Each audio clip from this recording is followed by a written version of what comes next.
Been home. I've been toiling, wrestling, and struggling with the Lord as to what to share this morning. My heart is joyful, and at the same time, it's heavy. So this morning at 4 o'clock, he woke me up. He told me to get out of bed and write. I said, "No, Lord, I don't want to do that." And I'm serious. He told me to do that. So he said, "If you'll write, I'll tell you what to share." So I'm going to read what he has put on my heart. On Thursday, Thanksgiving Day, I returned from my 5-week trip to India. During the past few days, I have spent much time resting and trying to gather my thoughts as to what to share regarding my time away. First and foremost, I thank all of you who have been prayerful. This particular trip was met with much resistance. From the very beginning, the devil tried to thwart the hand of God upon our calling. Upon entrance to India, Jared and Bethany were questioned if they were missionaries. Charlie was asked if he attended church and if he was a father, in other words, a priest. During our trip to a tribal village high in the mountains, we were threatened and chased out of a village after sharing the gospel message and feeding the people. Pastor Solomon was challenged physically and not feeling his best the first part of our trip. Eventually, we took him to a doctor for medication and his health improved. Some of the children were sick with fever and other medical concerns, stomach aches, and major cavities. We were stopped at a road checkpoint by police who tried to extort money from us. Within a couple of weeks of our stay, the entire country of India was facing a banking crisis with the exchange of new rupee currency replacing existing counterfeit black market money. This presented not only a hindrance to our cash flow, but caused much suffering, even death to the poorest in India. Without quick access to new money being exchanged, the old money became useless. Since medical assistance required payment up front, many suffered by not being able to pay for services, therefore treatment was refused. Heidi currently has been suffering from back pain and had an MRI done with a doctor prescribing 10 days of bed rest. Yet regarding all of the adversity, there's also been much rejoicing. Our first visit was to a ribbon-cutting ceremony for a new thatched hut village church and feeding. We had a two-day pastors meeting with about 30 pastors to encourage them to equip the saints. We had a village outreach day with pastors, the children from our home, and the local church congregation parading through the streets, singing praise songs and dancing.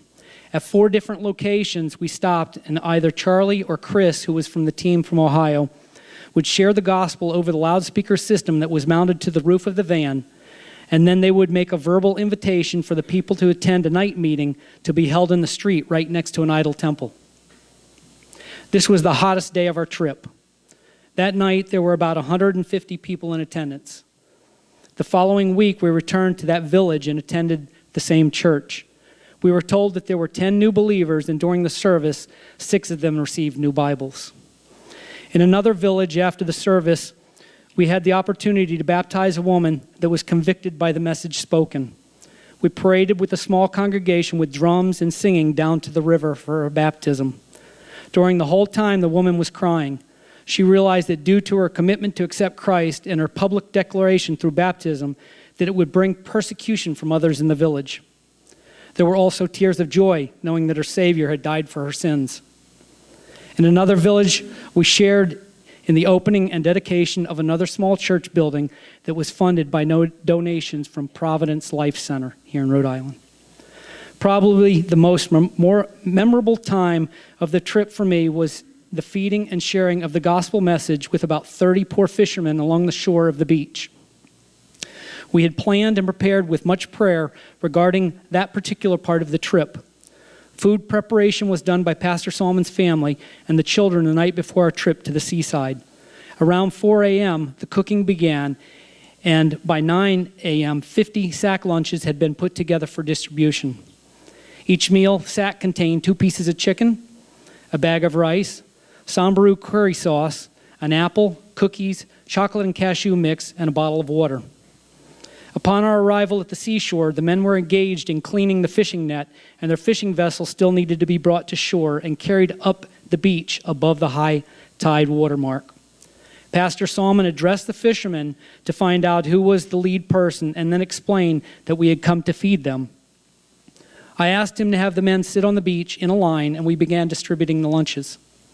I then asked that once the men were finished eating, if they would gather close together so we could speak to them before leaving. I was overwhelmed by the humility and meekness of these men. I had the opportunity to share with them about the love of God and also how Jesus had called his first disciples from fishermen gathered along the shores of Galilee. Then Charlie had the opportunity to share the gospel message with them. After we both had spoken, about half of the men present came to us individually for prayer. You know, the book of Acts will live for us if we are willing to take up our cross. The times of our travel were not always pleasant, not always comfortable or easy.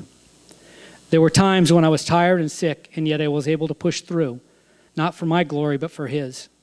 For when I am weak, then he is strong. What little suffering and resistance that I received was nothing compared to the pain and suffering of so many lost in sin, without hope and without God. William Carey referred to the mission field as going down into a well. There is one who enters the well, and there are those that hold the rope. Both are necessary. Charlie and Heidi are currently in the well. Will you be the ones to hold the rope through your prayer and financial support? This is not a one-time event. This is a lifetime commitment for the glory of God. Yes, God is our provision, but we are his hands and feet. He has called us to be a people of prayer, and he has commanded us to care for the lost, the poor, the needy, the sick, the orphan, and the widow. The current banking issue has limited us to quickly getting the much-needed resources to the needs at hand. The most effective way for us to transfer funds is through Charlie's account. What does this mean? Cash donations are the best option, being deposited to his account, allowing him daily withdrawals. If you are moved to help, please see me later. I will be happy to spend time with you regarding specific details either today after the service or available anytime in the soon coming days. I have so much to share, as I am sure that both Jared and Bethany do also. Please invite us to spend time sharing with you about our journeys. We are considering having a time in the near future presenting our 2016 India missions trip update. In closing, I would like to share the following. William Carey, from August 17, 1761 through June 9, 1834, was a British Baptist missionary. He was referred to as the father of modern missions. In closing, the quotes that he spoke were, "The gospel is only good news if it gets there in time." And though we live in a civilized country where Christianity is protected by law, now this has changed somewhat, and though we live in a civilized country where Christianity is protected by law, are not called to suffer these things while we continue here, yet I question whether all are justified in staying here while so many are perishing without means of grace in other lands. After hearing an account of the spiritual needs in India, the secretary of the meeting remarked, there's a gold mine in India, but it seems almost as deep as the center of the earth. Who will venture to explore it? I will venture to go down, said Carey, but remember that you must hold the ropes. And I please ask for your continued prayer for Charlie and Heidi as they finish our trip. God bless.